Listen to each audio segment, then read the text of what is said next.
15 days spoken English ക്ലാസ്സിൻ്റെ day 1 മുതൽ day 5 വരെ നമ്മൾ കഴിഞ്ഞ ദിവസം കഴിഞ്ഞു. ഇനി നമുക്ക് ഡേ 6-ൽ ഇതുവരെ പഠിച്ച കാര്യങ്ങളെ വെച്ച് ഒരു കോൺവെർസേഷൻ പ്രാക്ടീസ് ചെയ്താലോ? അത് നിങ്ങൾക്ക് വളരെയധികം ഉപയോഗപ്രദമായിരിക്കും. ഇപ്പോൾ ഇന്ന് ഞാൻ ചെയ്യാൻ പോകുന്നത്, ഇപ്പോൾ നിങ്ങൾ 2 പേര് പരസ്പരം ഇംഗ്ലീഷ് സംസാരിക്കുന്ന വിചാരിക്കുന്നത്, hi friends, welcome to a new video from English with S. ഇപ്പോൾ ഫസ്റ്റ് ഒരാൾ തൻ്റെ അടുത്തുള്ള ആളോട് ചോദിക്കുകയാണ്, ഹൗ ആർ യു? അത് നമ്മൾ പഠിച്ചില്ല അല്ലേ, പക്ഷേ നമുക്കൊക്കെ അറിയാം അല്ലേ. അതുകൊണ്ടാണ്, നിനക്ക് സുഖമല്ലേ, എന്തുണ്ട് വിശേഷം എന്നുള്ള അർത്ഥത്തിലാണ് ഹൗ ആർ യു. ആ ഹൗ ആർ യു എന്നുള്ളതിന് പകരമായിട്ട് നമുക്ക് 1-2 പുതിയ കാര്യങ്ങളൂടെ പഠിക്കാം. അതായത് ഹൗ ആർ യു എന്ന് ചോദിക്കുന്നതിന് പകരം എന്തുണ്ട് വിശേഷം എന്നുള്ളതിന് what's going on, what's going on, what's up, what's up, what's going on, ഇങ്ങനെയൊക്കെ ചോദിക്കാം. ഓക്കെ, അപ്പം നിനക്ക് സുഖമല്ലേ എന്ന് ചോദിക്കുന്നതിന് പുതിയ 2 കാര്യങ്ങൾ പഠിച്ചല്ലോ. How are you, what's going on, WhatsApp. അപ്പം കൂടെയുള്ള ആൾ പറയണ ഐ എം ഹാപ്പി അല്ലെങ്കിൽ ഐ എം വെൽ. അത് നമ്മൾ കഴിഞ്ഞ ക്ലാസ്സിൽ പഠിച്ചിരുന്നു. എനിക്ക് സുഖമാണ്, ഞാൻ സന്തോഷത്തിലാണ് എന്നൊക്കെ പറയാനായിട്ട് ഐ ആം വെൽ അല്ലെങ്കിൽ ഐ ആം ഹാപ്പി. ഓക്കെ, അപ്പോൾ കൂടുള്ള ആൾ ചോദിക്കുകയാണ്, നീ രാവിലെ കോഫി കുടിക്കാറുണ്ടോ? നീ രാവിലെ കോഫി അല്ലെങ്കിൽ ചായ കുടിക്കാറുണ്ടോ? എങ്ങനെ ചോദിക്കും അത്? നമ്മൾ എങ്ങനെയാണ് ചോദിക്കുന്നത്? Do you have a cup of coffee every day? നമ്മൾ ഡു യു പഠിച്ച ഓർമ്മയുണ്ടോ? കുടിക്കാറുണ്ടോ, കുടിക്കുന്നുണ്ടോ, കുടിക്കുന്നോ എന്ന് ചോദിക്കാൻ do you have a cup of coffee every day? എല്ലാ ദിവസവും ഉള്ള ദൈനംദിന കാര്യങ്ങൾ പറയുന്നതിനാണ് നമ്മളിത് പറഞ്ഞതെന്ന് ഓർമ്മയുണ്ടല്ലോ. അപ്പോൾ പറയാണ്, അതെ ഞാൻ കോഫി കുടിക്കാറുണ്ട് എന്നെങ്ങനെ പറയും? Yes, I have a cup of coffee every day. I have a cup of coffee every day. അതില്ലെന്നാണെങ്കിലോ, no, I don't have a cup of coffee. മനസ്സിലായോ? അപ്പം ഈ ഒരു എവറിഡേ കാര്യങ്ങളായതുകൊണ്ട് തന്നെ ഇത് വെച്ചിട്ട് നിങ്ങൾ മാറ്റി നിങ്ങൾക്ക് ചോദിക്കാം. ഓക്കെ, അപ്പോൾ അവിടെ ഹൗ ആർ യു ചോദിച്ചപ്പോൾ ഐ ആം വെല്ലും ഐ ആം ഹാപ്പി എന്നും ഒക്കെ പറയാം. ഓക്കെ, അപ്പോൾ അവിടെ അതിനോടൊപ്പം നമ്മളിപ്പം എവറിഡേയിൽ ചോദിക്കുന്ന do you have a cup of coffee? നീ കോഫി കുടിക്കാറുണ്ടോ? Yes, I have a cup of coffee. അപ്പോൾ ചോദിക്കുകയാണ്, നിൻ്റെ മകൻ കോഫി കുടിക്കാറുണ്ടോ? അതെങ്ങനെ ചോദിക്കും? ഇപ്പോൾ ഡു യു ഹാവ് ആണ് കോഫി കുടിക്കാറുണ്ടോ എന്ന് ചോദിച്ചത്, നിനക്ക്, നീ എന്നുള്ള അർത്ഥത്തിൽ. എന്നാൽ മകനാണെങ്കിൽ എങ്ങനെ ചോദിക്കും? Does your son have a cup of coffee? Does your son have a cup of coffee every day? ഇപ്പോൾ പറയാണ്, അപ്പോൾ എങ്ങനെയാണ് നമ്മൾ പറയാറുണ്ട് എന്നാണെങ്കിൽ yes, my son has a cup of coffee every day. ഇല്ലെങ്കിൽ ഇൻ ദ മോർണിംഗ്, രാവിലെ കുടിക്കാറുണ്ട് അല്ലെങ്കിൽ എന്നും കുടിക്കാറുണ്ട്. ഇല്ലെന്നാണെങ്കിൽ no, my son does not have a cup of coffee. ഇപ്പോൾ ഹാവിൻ്റെ കൂടെ ഡസ് ആഡ് ചെയ്യുമ്പോഴാണ് ഹാസ് വരുന്നത് എന്നുള്ള കാര്യം മറക്കരുത്. ഇപ്പം നമ്മൾ മുമ്പേ do you have a cup of coffee എന്ന് ചോദിക്കാൻ കാരണം ഹാവ് എന്നുള്ളത് യുവിനോട് കൂടെ വരും. ഒപ്പം തന്നെ ഡു പ്ലസ് ഹാവ് ആണ് ഹാവ്. നമ്മൾ ഫസ്റ്റ് ക്ലാസ്സിൽ പറഞ്ഞ ഓർമ്മയുണ്ടോ? ഏത് വെർബിനോടും ഡു ആഡ് ചെയ്യുമ്പം അതെന്തായി മാറും? ആ വെർബ് തന്നെയാവും, ഒരു വ്യത്യാസമില്ല. ആ സമയത്ത് ഡസ് ആഡ് ചെയ്യുമ്പം അവിടെ എസ് ഓർ ഇ എസ് വന്നിട്ട് എന്താവും? ഡസ് വെർബായി മാറും. ഇവിടെ ഹാവിനോടൊപ്പം ഡസ് ചേർക്കുമ്പം ഹാസ് ആയി മാറും. ആ നിയമങ്ങൾ പ്രത്യേകം മനസ്സിലാക്കി വെക്കാം. ഓക്കെ, അപ്പോൾ ഇവിടെ പറഞ്ഞു do you have a cup of coffee പറഞ്ഞു. അവിടെ നമ്മൾ എന്നും ചെയ്യുന്ന എവറിഡേ ചെയ്യുന്ന കാര്യങ്ങൾക്കാണ്, ദൈനംദിനം ചെയ്യുന്ന കാര്യങ്ങൾക്കാണ് പറഞ്ഞു. ഇനി ചോദിക്കുകയാണ്, നീ ഇന്നലെ കോഫി കുടിച്ചായിരുന്നോ? അപ്പോൾ അവിടെ എന്താ വരുന്നത് എന്ന് ആലോചിച്ച് നോക്കൂ. എസ്റ്റർഡേ ആണ്, ഇന്നലെ നിങ്ങൾ കളയുക. നീ കോഫി കുടിച്ചായിരുന്നോ എന്ന് എങ്ങനെ ചോദിക്കും? ഡു ഡസ് മാറിയിട്ട് അവിടെ എന്താ വേണം? Did. Okay, did you have a cup of coffee? നീ ഇന്നലെ എസ്റ്റർഡേ ലാസ്റ്റ് ആഡ് ചെയ്യുക. ഇന്നലെ നീ കോഫി കുടിച്ചായിരുന്നോ? മനസ്സിലായോ?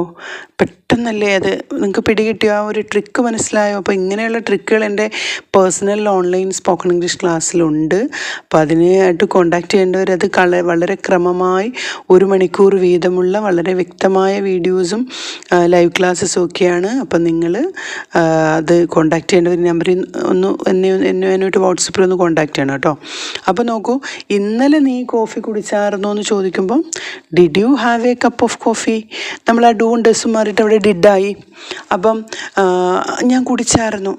Yes I had a cup of coffee. ഞാൻ കോഫി കുടിച്ചായിരുന്നു. അപ്പം നിൻ്റെ മകൻ കോഫി കുടിച്ചായിരുന്നു എന്നാണെങ്കിലോ did your son have a cup of coffee? Yes my son had a cup of coffee yesterday. പിടികിട്ടിയോ? നിങ്ങൾക്ക് മനസ്സിലായി കാണുമല്ലോ. അതായത് ഇങ്ങനെയാണ് നമ്മൾ ഡു ഡസ് ഡിഡിൻ്റെയൊക്കെ പ്രയോഗങ്ങൾ കോൺവെർസേഷനിൽ ഉപയോഗിക്കുന്നത്. നിങ്ങൾക്കത് പ്രാക്ടീസ് ചെയ്ത് പറയാൻ വേണ്ടിയിട്ടാണ് ഇപ്പോൾ ഞാൻ ഈ ക്ലാസ്സിൽ അത് കൊണ്ടുവന്നത്. ഓക്കെ, ഇനി ചോദിക്കുകയാണ്, നീ ഇംഗ്ലീഷ് പഠിക്കാറുണ്ടോ? ഇംഗ്ലീഷ് പഠിക്കാറുണ്ട് എന്ന് പറയുമ്പോൾ എന്താണ്? ഐ സ്റ്റഡി ഇംഗ്ലീഷാണ്. നീ പഠിക്കാറുണ്ടോ എന്ന് ചോദിക്കുമ്പോഴോ ഞാൻ ഈ ഒരു ആൻസേഴ്സ് പറയുന്നതിന് മുമ്പ് തന്നെ നിങ്ങൾ പറയണം കേട്ടോ. അപ്പോൾ നിങ്ങൾക്ക് തെറ്റുന്നുണ്ടോ ശരിയാണോ എന്ന് നിങ്ങൾക്ക് മനസ്സിലാവും. ഓക്കെ, അപ്പോൾ എന്താണ് പറയുന്നത്? യെസ്, എന്താ നമ്മൾ പറഞ്ഞത്? നീ ഇംഗ്ലീഷ് പഠിക്കാറുണ്ടോ? Do you study English? Do you study English? നീ ഇംഗ്ലീഷ് പഠിക്കാറുണ്ടോ? അപ്പോൾ പറയാണ് അതെ ഞാൻ ഇംഗ്ലീഷ് പഠിക്കാറുണ്ട്. എങ്ങനെ പറയും? Yes I study English. അപ്പോൾ ചോദിക്കുകയാണ് നീ English പഠിക്കാറില്ലേ?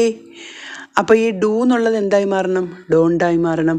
Don't you study English? നീ ഇംഗ്ലീഷ് പഠിക്കാറില്ലേ? അപ്പോൾ വീണ്ടും പറയാണ് ഞാൻ ഇംഗ്ലീഷ് പഠിക്കാറില്ല. No I don't study English because I don't like English. അതാണ് കാര്യം. ഞാൻ ഇംഗ്ലീഷ് പഠിക്കാറില്ല. കാരണം എന്താ പറഞ്ഞേ? I don't like English. ഞാൻ ഇംഗ്ലീഷ് ഇഷ്ടപ്പെടുന്നില്ല എന്നാണ്. But English is a very super language. നിങ്ങൾ മനസ്സിലാക്കേണ്ടത് ഇംഗ്ലീഷ് മലയാളം പോലെ ടഫസ്റ്റ് ഒരു ലാംഗ്വേജ്. ഇത്ര നന്നായി വർത്താനം പറയാൻ അറിയാവുന്ന നമുക്ക് ഇംഗ്ലീഷ് പഠിക്കാൻ ഒരു പാടുമില്ല. അപ്പം നിങ്ങൾ ചെയ്യേണ്ടത് എൻ്റെ ഈ ചാനലൊന്ന് സബ്സ്ക്രൈബ് ചെയ്തിട്ട് അത് ലൈക്ക് ചെയ്ത് മാക്സിമം നിങ്ങൾക്കുള്ള ഡൗട്ടുകൾ അവിടെ, അതായത് കമൻറ്റ് സെക്ഷനിൽ ടൈപ്പ് ചെയ്യുക. ഏത് രീതിയിലുള്ള ഡൗട്ടുകളാണെങ്കിലും തീർച്ചയായിട്ടും കമൻറ്റ് ചെയ്യാൻ പറ്റാത്തതാണെങ്കിൽ ഞാൻ എന്നെ കോൺടാക്റ്റ് ചെയ്യാൻ തന്നെ ഞാൻ നിങ്ങളോട് ആവശ്യപ്പെടും. തീർച്ചയായിട്ടും നിങ്ങളുടെ ഡൗട്ട്സുകൾ ക്ലിയർ ചെയ്യാൻ ഞാനൊരു അവസരം നിങ്ങൾക്ക് തരുന്നതായിരിക്കും. ഓക്കെ, അപ്പോൾ നോക്കൂ, ഇല്ല ഞാൻ ഇംഗ്ലീഷ് പഠിക്കാറില്ല, അല്ലെങ്കിൽ ഞാൻ ഇംഗ്ലീഷ് പഠിക്കാറുണ്ട്, രണ്ടും പറഞ്ഞല്ലോ. അപ്പോൾ ഇവിടെ വീണ്ടും ചോദിക്കുകയാണ് ഇന്നലെ നീ ഇംഗ്ലീഷ് പഠിച്ചോ? നീ ഇംഗ്ലീഷ് പഠിച്ചായിരുന്നോ എന്ന് ചോദിക്കുമ്പോൾ എന്ത് വരും? ഡിഡ് വരും ഇല്ലേ? Did you study English? നീ English പഠിച്ചായിരുന്നോ?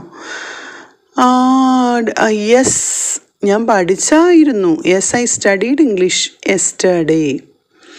No I didn't study English yesterday. ഞാൻ ഇംഗ്ലീഷ് പഠിച്ചിരുന്നില്ല. അപ്പോൾ അവിടെ എത്ര പെട്ടെന്നാണ് അത് കിട്ടുന്നത് നോക്കൂ. Did you study English yesterday?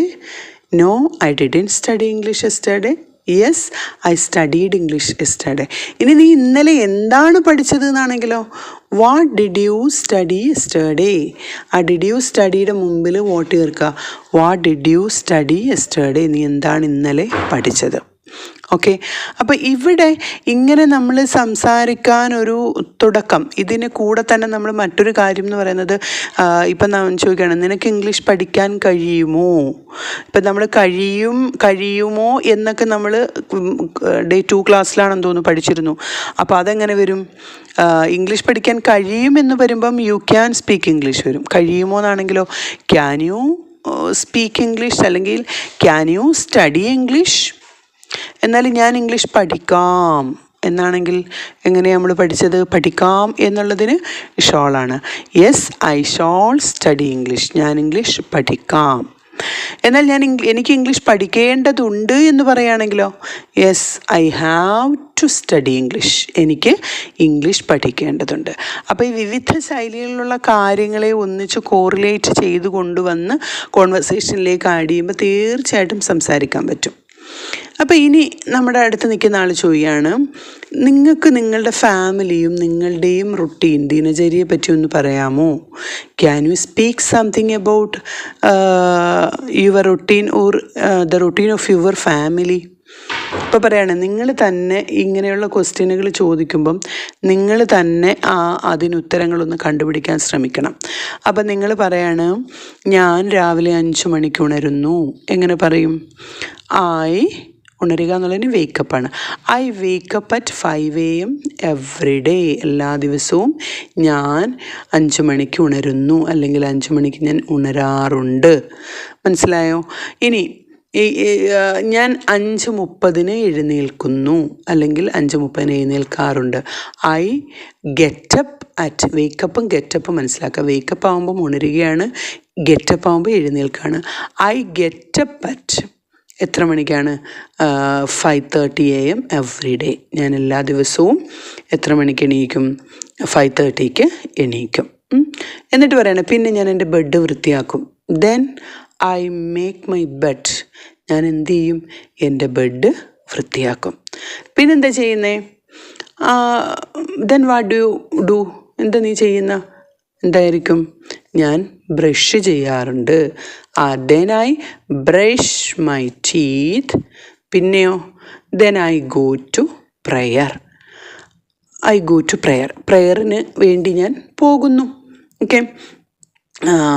അപ്പോൾ ആ പ്രെയറിന് വേണ്ടി പോകുന്നു. Then after my prayer I go to cook the breakfast, അല്ലെങ്കിൽ പ്രിപ്പയർ ദ ബ്രേക്ക്ഫാസ്റ്റ്. ഞാൻ ബ്രേക്ക്ഫാസ്റ്റ് പ്രിപ്പയർ ചെയ്യാനായിട്ട്, നമ്മൾ ലേഡീസ് ആണെങ്കിൽ ബ്രേക്ക്ഫാസ്റ്റ് പ്രിപ്പയർ ചെയ്യാനായിട്ട് നമ്മൾ കിച്ചണിലേക്ക് പോകുന്നു. അത്രയും പറഞ്ഞു. അന്നേരം ചോദിക്കുകയാണ് can you say about your family? നിൻ്റെ ഫാമിലിയിലുള്ള മറ്റുള്ളവരുണ്ടല്ലോ, അവരെന്താ അങ്ങനെയാണെന്നൊന്ന് പറയുമോ? അപ്പോൾ പറയാണ് എൻ്റെ മകൻ 6 മണിക്ക് എഴുന്നേൽക്കുന്നു. പറയൂ, നിങ്ങൾ തന്നെ ഒന്ന് പറയാൻ ശ്രമിച്ചു നോക്കൂ. My son wakes up at 6 AM.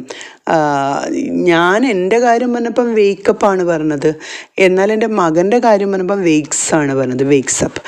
My son wakes up at 6 AM. എന്നാൽ 6:30 ആകുമ്പോൾ അവൻ എഴുന്നേൽക്കാറുണ്ട്. അപ്പോൾ എങ്ങനെയാണ്? He gets up at 6:30 AM. അപ്പം എഴുന്നേൽക്കുന്നത് 6 മണിക്കാണ്, ഉണരുന്നത് 6 മണിക്കാണ്, എഴുന്നേൽക്കുന്നത് 6:30-ക്കാണ്. പിന്നെയോ? എന്നിട്ട് പറയാണ് പക്ഷേ ഇന്നലെ അവൻ 7 മണിക്കാണ് എഴുന്നേറ്റത്. അപ്പോൾ എങ്ങനെ പറയും? ഒന്ന് പറയൂ. ബട്ട് ഹി ഗെറ്റ്സ് എന്താവണം? He got up at 6 AM yesterday.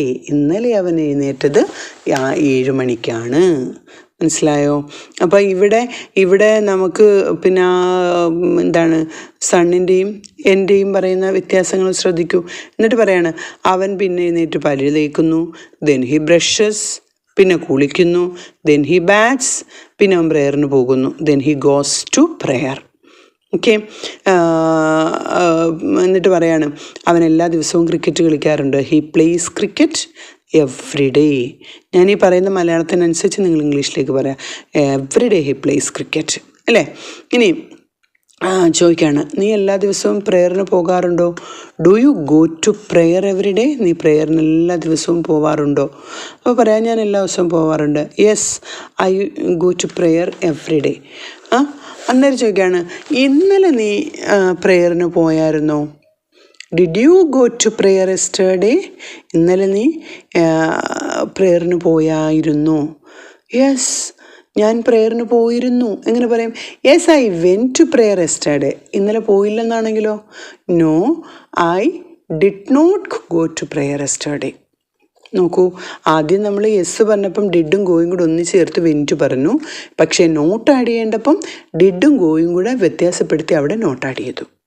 Okay. എന്നിട്ട് ഞാൻ പറയാണ് എന്നിട്ട് ഞങ്ങൾ ഒന്നിച്ച് പ്രാർത്ഥിക്കാറുണ്ട്. We pray together. ഓക്കെ. എന്നിട്ട് നിങ്ങളുടെ പിന്നെ നമ്മുടെ മക്കളെ പറ്റി പറയുകയാണെങ്കിൽ എൻ്റെ കുഞ്ഞുങ്ങൾ പഠിക്കാനായി പോകും. Then my children study their lessons. കുട്ടികളല്ലേ, ചിൽഡ്രൻ അല്ലേ? ചിൽഡ്രൻ ആയപ്പോൾ അവിടെ എന്ത് വന്നു? Study their lessons. ഓക്കെ. എന്നിട്ട് ഞാനപ്പോൾ എൻ്റെ കുഞ്ഞുങ്ങൾക്ക് അവർക്ക് ബ്രേക്ക്ഫാസ്റ്റ് ഉണ്ടാക്കാറുണ്ട്. I prepare breakfast. എൻ്റെ ഹസ്ബൻഡ് എന്നെ സഹായിക്കാറുണ്ട്. My husband helps me a lot. നന്നായി സഹായിക്കാറുണ്ട്. My husband helps me a lot. ഇന്നലെയും അദ്ദേഹം എന്നെ സഹായിച്ചു. യെസ്റ്റർഡേ ഓൾസോ, ഇന്നലെയും, yesterday also he helped me to cook food, ഭക്ഷണം പാകം ചെയ്യാൻ അദ്ദേഹം എന്നെ സഹായിച്ചു. അപ്പോൾ ഇത്രയും കാര്യങ്ങൾ പറഞ്ഞു കഴിയുമ്പം പിന്നെ നമുക്ക് ഏകദേശം കുറേ കാര്യങ്ങളൊക്കെ മനസ്സിലാകാൻ തുടങ്ങും അല്ലേ. അപ്പോൾ ആ സമയത്ത് നമുക്കിങ്ങനെ ആരോടെങ്കിലും സംസാരിക്കുമ്പം നിനക്ക് എന്നോട് ഇംഗ്ലീഷ് സംസാരിക്കാൻ കഴിയുമോ? Can you speak English with me? അപ്പോൾ അയാൾ പറയാണ് ഞാൻ ഇംഗ്ലീഷ് സംസാരിക്കാം. Yes I shall speak English, സംസാരിക്കാം. നിനക്കെന്നെ സഹായിക്കാമോ? Can you help me to speak, സംസാരിക്കാൻ സഹായിക്കാമോ? അപ്പോൾ പറയാണ് അതെ എനിക്ക് സംസാരിച്ചേ പറ്റൂ, ഇല്ലെങ്കിൽ എനിക്ക് സംസാരിക്കേണ്ടതുണ്ട്, എന്നാലേ ശരിയായി. യെസ് ഐ വിൽ സ്പീക്ക്, ഞാൻ സംസാരിക്കും. എന്താണ്? Because I have to speak in English, എനിക്ക് ഇംഗ്ലീഷിൽ സംസാരിക്കേണ്ടതുണ്ട്. അപ്പോൾ ഇവിടെ നമ്മൾ പഠിച്ചത് ഡു ഡസ് ഫോമിൻ്റെ യൂസ് പഠിച്ചു, ഡിഡിൻ്റെ പഠിച്ചു, വിൽ, ഷോൾ, ക്യാൻ, ഇതെല്ലാം ഇപ്പോൾ പഠിച്ചു. അപ്പം ഇനി നിങ്ങൾ വേണ്ടത് നിങ്ങൾ സ്വയം സംസാരിച്ച് നോക്കുക. എന്നിട്ടും ഇന്നത്തെ നമ്മുടെ സ്പീക്കിംഗ് പ്രാക്ടീസ് എന്ന് പറയുന്നത് do you have an idea about your everyday life. അപ്പോൾ എന്ത് ചെയ്യുക? Write 10 sentences on your routine of your everyday activities. അപ്പോൾ 10 sentences എഴുതി നിങ്ങൾ കമൻറ്റുകൾ പോസ്റ്റ് ചെയ്യുക, കമൻറ്റുകളായിട്ട് പോസ്റ്റ് ചെയ്യുക, മറന്നു പോകാതിരിക്കുക. Thank you for watching, signing off. ഒപ്പം തന്നെ ഞാനൊരു കാര്യം കൂടെ പറയാൻ വിട്ടുപോയി. നമ്മുടെ പേഴ്സണൽ സ്പോക്കൺ ഇംഗ്ലീഷ് ക്ലാസ്സിനെ പറ്റി അറിയേണ്ടവർ ഈ നമ്പറിൽ കോൺടാക്റ്റ് ചെയ്യുക. മാക്സിമം പേരിലേക്ക് ഇത് ഷെയർ ചെയ്യുക, ലൈക്ക് ചെയ്യുക, സബ്സ്ക്രൈബ് ചെയ്യുക. Okay, thank you for watching, signing of.